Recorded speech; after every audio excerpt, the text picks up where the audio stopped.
నిర్గమకాండము 17 అధ్యాయం 8 నుంచి 14 వచనాలు మనం చూసినట్లయితే ఇక్కడ ఒక టీమ్ వర్క్. ఈరోజు మెసేజ్ కూడా, the title of the message is team work. ఒక గుంపుగా మనం పనిచేయడం ఎట్లా.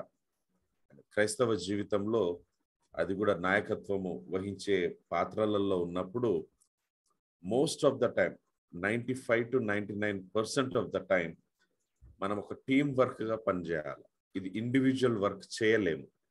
ఇండివిజువల్ వర్క్ ఎప్పటి వరకు వస్తుంది అని అంటే అంటే అలోన్గా పనిచేసేంత వరకు. కొంచెం కార్యాలు కొంచెం పెద్దగా అవుతున్నప్పుడు, పనులు కొంచెం పెద్దగా అవుతున్నప్పుడు you need a team.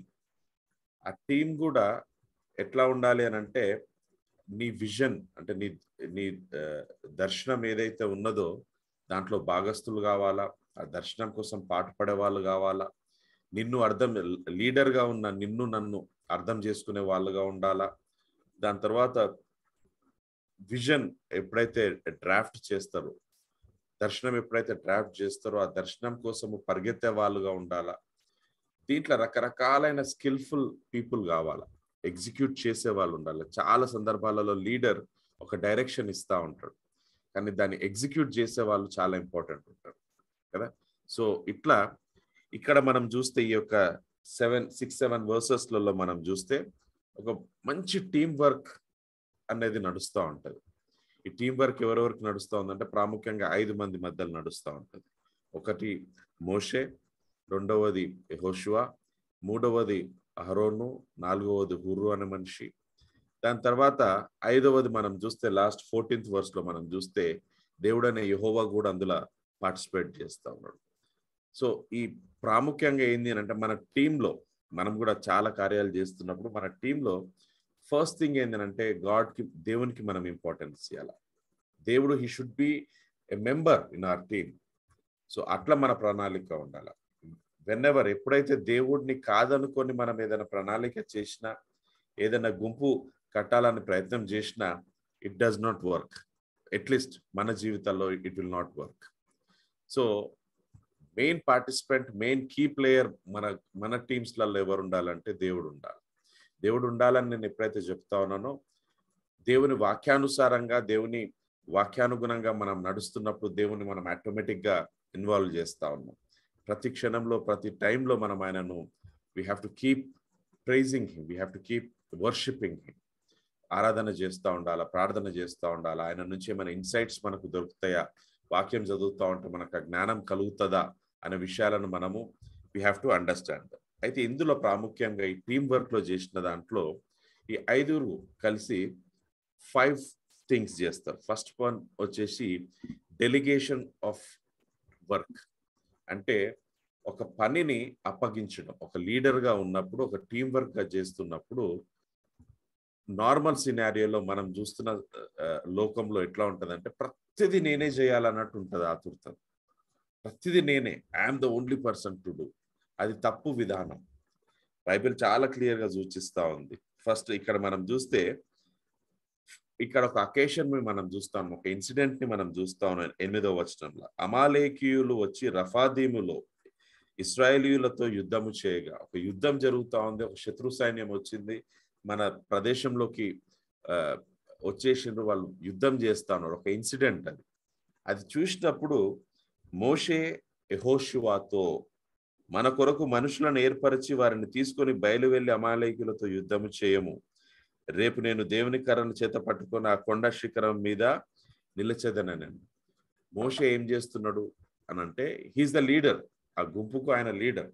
So ఆయన ఏం చేస్తున్నాడు అంటే ఇమ్మీడియట్గా యెహోషువని పిలిపించి, యెహోషువ ఇమ్మీడియట్గా కొంత సైన్యంని తీసుకో, కొంతమందిని తీసుకొని నువ్వు వెళ్ళిపోయి యు స్టార్ట్ అటాకింగ్ దెమ్, నువ్వు పోయి యుద్ధం చేయి.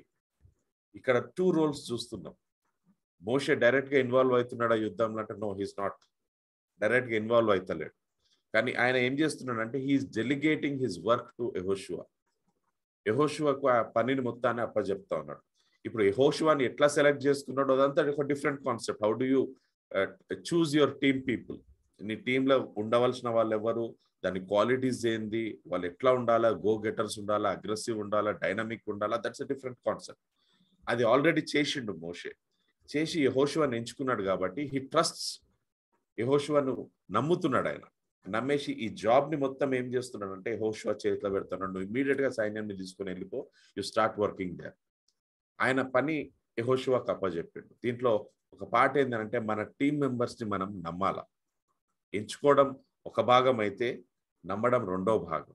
మూడో భాగం ఏంటంటే వాళ్ళకు పనిని అప్పచెప్పడం, ఆ పని వాళ్ళు చేసే విధంగా మనము వాళ్ళను తయారు చేయడం. మోస్ట్ ఆఫ్ ద సినారియోస్లలో ఏమవుతుందంటే మనం పనిని అప్పచెప్పడానికి హిచకిచాయిస్తాం. అంటే ఇంకా ముందు అవుతా ఉంటాం. ఈ పని వీనికి చెప్పాలనా వద్దా, చేస్తాడా చేయడా, నో, అప్పచెప్పాలా. అప్పచెప్పినప్పుడు కొన్నిసార్లు మిస్టేక్స్ అయితే, no doubt about it, mistakes అయితే కానీ, బట్ స్టిల్ మన టీం మెంబర్స్కి ఆ పనిని మనం ఇస్తూ ఉండాలి. ఇచ్చినప్పుడు ఏమవుతుంది అంటే వాళ్ళు స్లోగా ఆ పని మీద మక్కువ పెరుగుతుంది, పర్ఫెక్షన్ దిశగా వస్తారు. నోబడీ ఈజ్ పర్ఫెక్ట్ ఇనిషియల్ స్టేజెస్లలో. కానీ as a leader, as a team member మనం ఏం చేయాలంటే we have to delegate the work to other people. ఇది మనం చూసినట్లయితే ఇంకొక సందర్భంలో నెక్స్ట్ చాప్టర్లోనే 18వ చాప్టర్లో మనం చూస్తాం. దాదాపుగా మోషే ఐగుప్తు నుంచి తీసుకొచ్చిన ప్రజలు ఎంతమంది ఉంటారు అని అంటే అక్కడ వాక్యంలో ఏం రాస్తుందంటే కాలి బలం ఉన్న వాళ్ళే, అంటే మంచిగా హెల్దీగా ఉన్న యవనస్తుల బలమే దాదాపుగా 6,23,000 పైచిలుకు జనాభాను తీసుకొని వస్తారు. ఇఫ్ యు క్యాలిక్యులేట్ ఆ 6,23,000 మగవారు యంగ్స్టర్స్ ఏ ఉన్నారు అంటే వాళ్ళతో పాటు భార్యలు, ఒక 2 పిల్లలు, అట్లా తల్లిదండ్రులు, అట్లా ఒకవేళ లెక్క మొత్తం వేసుకుంటే అప్రాక్సిమేట్లీ మోషే ఐగుప్తు నుంచి తీసుకొచ్చిన వాళ్ళు దాదాపు 24-25 లక్షల పైచిలకు జనాభాను తీసుకొని వస్తాడు. ఇప్పుడు ప్రతి దినం వాళ్ళకు పంచాయతీలు ఉంటాయి.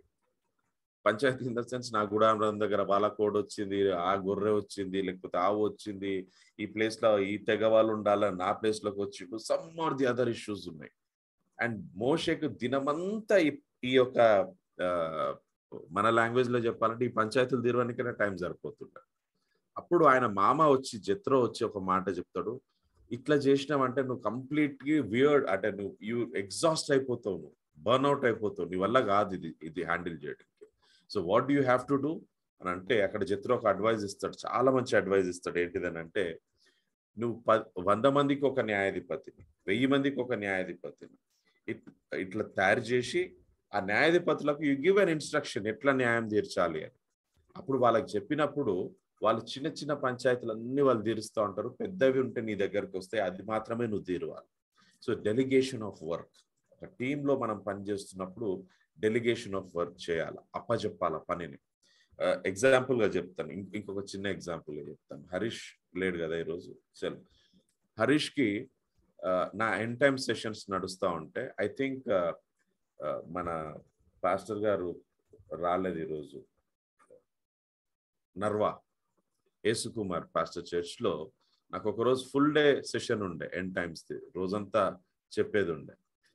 Harish was very active then. ఆ టైంలో నేను ఏం చేసినానంటే హరీష్కి ఒక టాస్క్ ఇచ్చిన. ఏమని ఇచ్చిన, హరీష్ ఈ ప్రాఫెసెస్ ఏవైతే ఫుల్ఫిల్మెంట్ అయిన ప్రాఫెసెస్ ఏవైతే ఉన్నాయో నువ్వు దాన్ని స్టడీ చేసి మన ఏజ్లో, అంటే మనమున్న కాలంలో ఏవైతే ప్రాఫెసెస్ ఫుల్ఫిల్ అవుతున్నాయో అవి స్టడీ చేసి ఒక నోట్స్ తయారు చేసుకుని నా దగ్గర రా అని చెప్పి. And then he came to me, ఒక నోట్స్ తీసుకొని వచ్చిండు. దెన్ అవన్నీ క్లారిటీ తీసుకున్నా, ఏడైతే మిస్టేక్స్ ఉన్నాయో అవి కొంచెం కరెక్షన్స్ చేసిన, దాని తర్వాత నా ఇన్పుట్స్ కొన్ని ఇచ్చిన, ఇవన్నీ కూడా మళ్ళీ ఒక ప్రెజెంటేషన్ లాగా తయారు చేసి ఈడ ఇట్లా చెప్పాలా, ఈడ ఇట్లా చెప్పాలని మొత్తం we have done a homework. ఇదంతా చేసేసి ఆ చర్చ్కి పోయినప్పుడు ఫస్ట్ సెషన్ నేను తీసుకొని సెకండ్ సెషన్ హరీష్కి ఇవ్వడం జరిగింది. హరీష్ ఆ సెకండ్ సెషన్ మొత్తం తీసుకున్నాడు. దాని తర్వాత అగైన్ మళ్ళీ నేను థర్డ్ సెషన్ నుంచి లాస్ట్ సెషన్ వరకు నేనే తీసుకున్నాను మొత్తం. సో స్లోగా ఆ పనిని అప్పచెప్పినప్పుడు ఆ రోజు ఆయనకు వచ్చిన అప్రిషియేషన్, చాలా మంది అప్రిషియేట్ చేసారు, చాలా బాగా చెప్పిండ్రు బ్రదర్ మీరు. So we have to keep delegating work. అట్లా చెప్పి నేను గ్రేట్ పని చేసినాను కదా, దిస్ ఇస్ బిబ్లికల్. మన కింద టీం రెడీ చేసుకోవాలా, మన కింద సైన్యాన్ని రెడీ చేసుకోవాలని అంటే పనిని అప్పచెప్పడం. మన పరిస్థితి ఎట్లా ఉందనంటే ఈ రోజులల్లో pastors, I'm sorry to say this, కానీ పాస్టర్స్ చాలా మంది ఎట్లా తయారవుతుందంటే ఒక ఫంక్షన్ ఉంది, ఏదన్నా ఉంది అంటే పొయ్యి దగ్గర అగ్గిపుల్ల గీసే దగ్గర నుంచి, తాలింపు వేసే దగ్గర నుంచి ప్రార్థన స్టార్ట్ అయితే అన్ని ఆయననే ఉంటాడు. వంట దగ్గర ఆయననే ఉంటాడు, మీటింగ్ దగ్గర ఆయననే ఉంటాడు, ఏదైనా రోడ్ మీద హర్తాలు చేయాలంటే ఆయననే వస్తాడు, పోలీసు వాళ్ళు కొడితే మళ్ళీ బాధపడతాడు. సో ఇది కాదు. Pastor should do the word of God, అంటే దేవుని వాక్యాన్ని ఎక్స్ప్లెయిన్ చేయాలి, లీడర్స్ ని డెవలప్ చేయాలి. ఈ లీడర్స్ పోయేసి వేరే పనులన్నీ చేయాలి. That's how the team gets build up. ఒక టీమ్ బిల్డప్ కావాలంటే ఈ బాధ్యతలు అప్పగించకుండా బిల్డప్ కాదు. So delegation of work is very important. Second thing వచ్చేసి ఒకరికొకరు సహకారం చేసుకోవడం, ఇంటర్సెసరీ సపోర్ట్. ఇక్కడ చూసినట్లయితే మనము స్పిరిచువల్ సపోర్ట్ గా, మోరల్ సపోర్ట్ గా, రెండు సపోర్ట్స్ మనం చూస్తాం. ఇక్కడ ఏం చేస్తా ఉన్నారు? 10వ వచనంలో మనం చూస్తే, యెహోషువ మోషేతో తాను చెప్పినట్లు చేసి అమాలేకీయులతో యుద్ధమాడెను. మోషే అహరోను హుర్రు అను వారు ఆ కొండ శిఖరం ఎక్కిరి. మోషే తన చేయి పైకి ఎత్తినప్పుడు ఇశ్రాయేలీయులు గెలిచిరి, మోషే తన చేయి దింపినప్పుడు అమాలేకీయులు గెలిచిరి. 12వ వచనంలో చూస్తే, మోషే చేతులు బరువెక్కగా వారు ఒక రాయి తీసుకొని వచ్చి అతడు దాని మీద కూర్చుండుటకై దాన్ని వేసిరి. అహరోను హుర్రులు ఒకడు ఈ ప్రక్కను ఒకడు ఆ ప్రక్కను తన చేతులను ఆదుకొనగా అతని చేతులు సూర్యుడు అస్తమించే వరకు నిలకడగా ఉండెను. ఫస్ట్ ఏం చేస్తున్నాడు మోషే ఇక్కడ అంటే, యెహోషువని యుద్ధానికి పంపిస్తా ఉన్నాడు. That is one part. Second part, immediate గా మోషే ఏం చేస్తున్నాడు అంటే, అక్కడ ఆయనను పంపించిన ఆయనకు ప్రొటెక్షన్ కావాలా. యెహోషువని పంపించినాం, ఆ సైన్యాన్ని పంపించినాం, వాళ్ళ మట్టుకు వాళ్ళని వదిలేసినాం అని అంటే అది కుదరదు. సో వాళ్ళకి ప్రొటెక్షన్ కావాలా. ఆ ప్రొటెక్షన్ ఎట్లా చేయాలా? I have to pray to God. నేను దేవునికి ప్రార్థన చేయాలా. ఈ ప్రార్థన లేకపోతే యెహోషువ కాడ ప్రొటెక్షన్ ఉండదు. సో ఇమ్మీడియట్ గా ఏం చేస్తున్నాడు అంటే, ఇద్దరు మనుషులను తీసుకుంటున్నాడు. వాళ్ళ బ్రదర్ అయిన అహరోన్ని తీసుకుంటున్నాడు, హుర్ అనే మనుషులను తీసుకున్నాడు. మనం ఇమ్మీడియట్ గా కొండ మీదకి పోవాలి. ఇక్కడ ఏం జరుగుతుంది?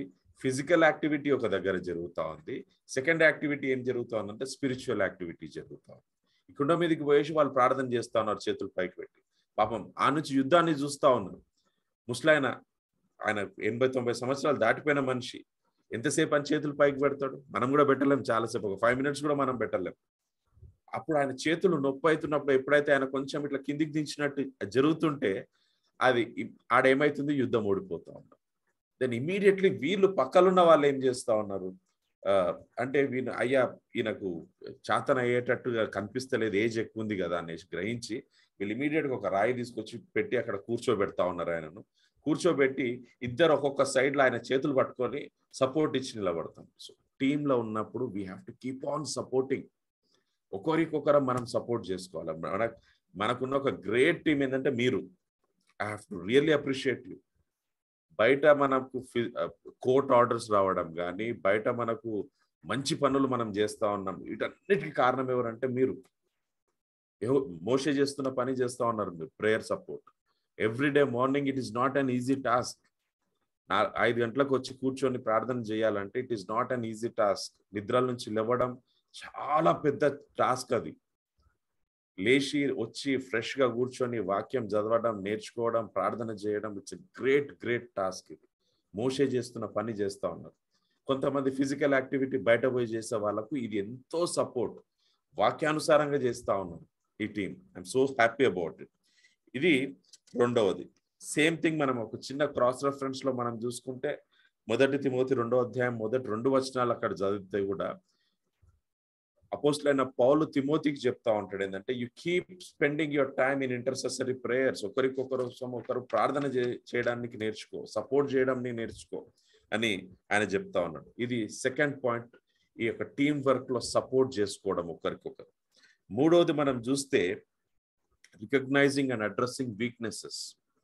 ఇక్కడ అంటే ప్రతి ఒక్కరు మనం మానవులుగా మనం ఉన్నప్పుడు ప్రతి ఒక్కరికి మనకు ఏదో ఒక నిస్సహాయత లేకపోతే ఒక వీక్నెస్ అనేది మనందరికీ ఉన్నది. ఇక్కడ మోషే చూస్తే ఆయన ఏజ్, ఆయన వీక్నెస్. సెకండ్ వీక్నెస్ ఏంది ఆయనకంటే, నో హ్యూమన్ బీయింగ్, ఏ మనిషి కూడా ఒక గంటల కొద్ది చేతులు ఇట్లా ఎత్తి నిలబడి మాట్లాడాలంటే అంటే ప్రార్థన చేయాలంటే చాలా కష్టం. సో ఈ రెండు వీక్నెసెస్, ఏజ్ ఒకటి కనిపిస్తా ఉంది, సెకండ్ ఒకటి వచ్చేసి ఆయనకి ఇది ఏది నిల్చొని చేతులు పైకెత్తి నిల్చోవాలని అంటే చాలా కష్టమైతా ఉంది. దట్టు ఆయన ఆ ఏజ్ లో కూడా ఒక కొండ శిఖరం మీదకి పోయినని రాస్తా ఉన్నాడు. మనం ఈ నుంచి 65 years దాటిందంటే ఇంట్లో నుంచి బయటికి రావాలంటే పెద్ద గగనం, అది కార్లు ఎక్కాలంటే.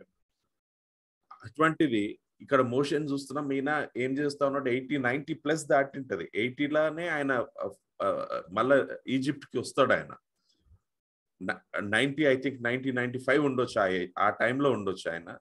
ఆయన ఒక కొండ శిఖరం మీది వరకు ఎక్కిండు ఆయన. 1 సెకండ్ ఆయన ఏజ్ కన్స్ట్రెయింట్. 3 ఆయన చేతులు ఇట్లా పట్టుకొని నిలబడడం చాలా డిఫికల్ట్. ఎప్పుడైతే మన లీడర్ లోపల లేకపోతే మన టీంలో ఉన్న వారి యొక్క నిస్సహాయత మనం కనుక్కుంటామో, we as the other team members, వేరే టీమ్ మెంబర్స్గా మనం ఏం చేయాలంటే ఇమ్మీడియట్గా ఆ సపోర్ట్కి వెళ్ళిపోవాలి.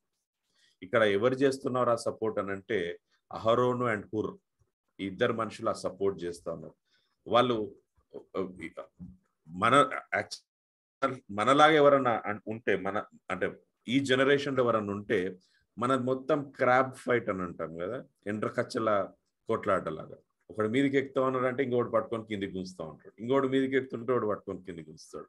ఇదే ప్లేస్లో మనం ఉంటే, ఒకవేళ ఈ జనరేషన్ వాళ్ళు ఉంటే, మంచిగా అయింది, చేతులు ఎత్తనికి చేత అయితే లేదు, నిలబడలికి పోతు లేడు, కొంచెం సేపు ఆయననే కూర్చుంటాడు. అప్పుడు నెక్స్ట్ లీడర్గా మనల్ని ఎంచుకుంటాడు, మనం నిలబడేసి ప్రార్థన చేసే అవకాశం మనకు వస్తుంది, ఆ చైర్ మనకు వస్తుంది అని ఆలోచిస్తాం. చాలా మంది ఉన్నారు ఇవాళ రేపు అట్లా. మోకాన్ని చూసేసి ముస్లాయన్ అయ్యిండు చైర్మన్, ఇమీడియట్ గా మనం తీసుకుందాం, కాన్ఫరెన్స్ లో హెడ్ అయిపోదాం అని మోకా తీసుకునే వాళ్ళు చాలా మంది ఉన్నారు. So we should not do that. Recognize the weakness of your leader, recognize the weakness of your team member and support them. Bible says to support them.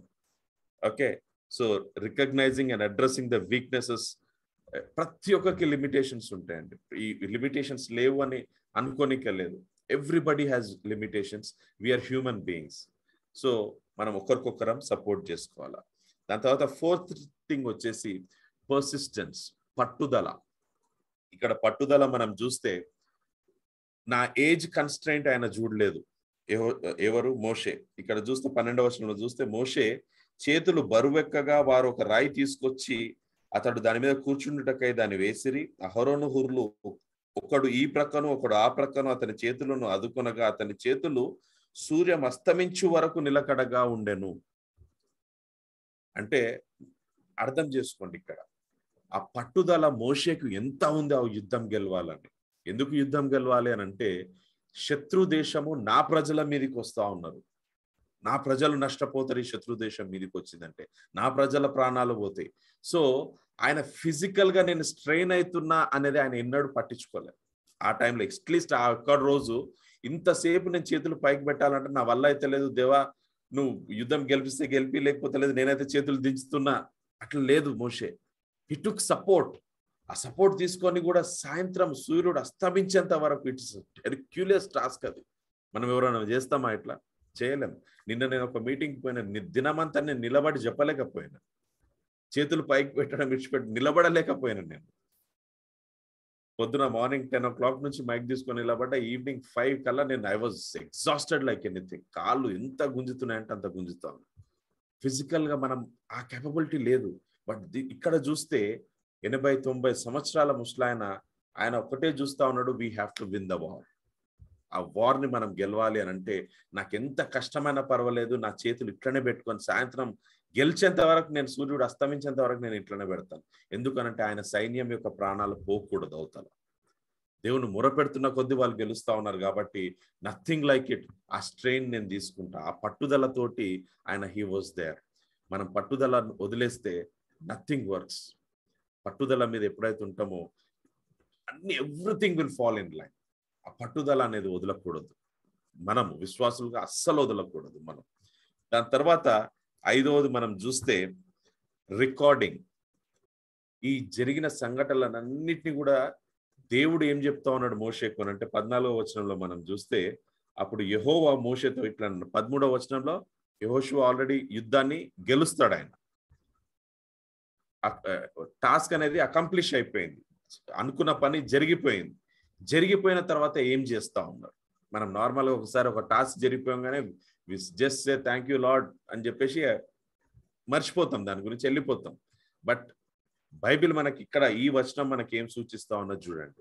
14వ వచనంలో అంటాడు, అప్పుడు యెహోవా మోషేతో ఇట్లా, నేను నేను అమాలీకుల పేరు ఆకాశం కింద నుండకుండా బొత్తిగా తుడిచివేయుదును, కనుక జ్ఞాపకార్థముగా గ్రంథములో దీన్ని వ్రాసి యెహోషువకు వినిపించుము. అంటే వేరెవర్, ఎప్పుడైతే నీకు ఏదైనా మంచి గ్రేట్ థింగ్ నీకు అయితా ఉందో నీ జీవితంలో, నా జీవితంలో, లేకపోతే టీమ్గా, కాన్ఫరెన్స్గా, కమ్యూనిటీగా మనకు అయితా ఉందో, you have to record it. Record చేసి పెట్టాలా. పలానా దినాన దేవుడు మాకు సహాయం చేసిండు, మా యుద్ధం గెలిచినాం, ఆ టాస్క్, ఆ ఛాలెంజ్ మేము గెలిచినాం. ఆ రికార్డ్ చేసి పెట్టి నెక్స్ట్ ఏం చేయమంటా ఉన్నాడంటే యెహోషువకు చెప్పు. ఎందుకు చెప్తా ఉన్నాడు దేవుడు అంటే గాడ్ నోస్ నెక్స్ట్ లీడర్ ఆయననే. మోషేకు కూడా ఆ టైం వరకు తెలియదు నెక్స్ట్ లీడర్ యెహోషువ అవుతాడా లేదా అని చెప్పి. But God knows. అందుకు దేవుడు చెప్తా ఉన్నాడు, you just tell him, because మోషే దినాలు దగ్గర పడతా ఉన్నాయి. He has to go away. Next leader take up కావాలా.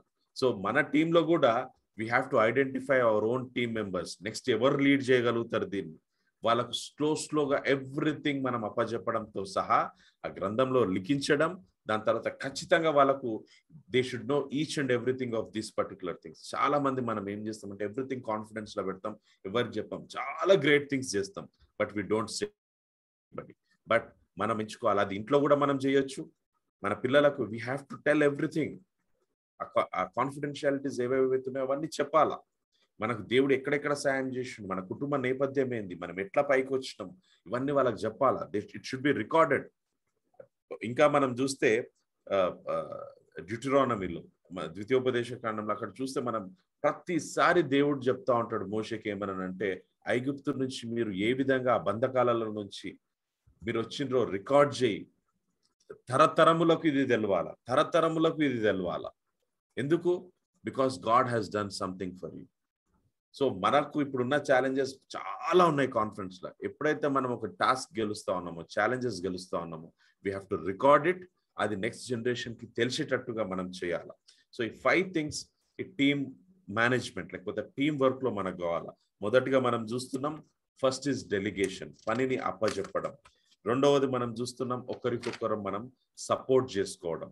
We have to keep on supporting one and another. Third thing, we have to recognize weaknesses, limitations ఉంటాయి అందరికీ. మనం దాన్ని గుర్తించి దానికి సపోర్టివ్గా ఉండాలి, కానీ ఎట్లా వీక్నెస్ ఉందని చెప్పి దాన్ని ఇంకా స్నబ్ చేయడానికి మాత్రం ప్రయత్నం చేయకూడదు. నాలుగవది వచ్చేసి పర్సిస్టెన్స్, పట్టుదలను విడవకూడదు. ఐదవది వచ్చేసి రికార్డ్, మనం చేసిన ప్రతి పనిని జ్ఞాపకార్థముగా దాన్ని లిఖించాలా, దాన్ని ఇతర నెక్స్ట్ జనరేషన్స్ కి తెలిసేటట్టుగా మనం తయారు చేయాలా. సో ఈ 5 విషయాలను దేవుడు నాకు ఇచ్చిన తలంపులను దేవుడు దీవించును గాక. ఐ థింక్ మనమందరం కూడా యాజ్ అ టీమ్ గా we prayer support, physical activity ground లో చేస్తున్నాం కాబట్టి I think we are on track లో మనం పోతున్నట్టుగా నాకు అనిపిస్తా ఉంది. So I thank God for this opportunity and thank God for all of you.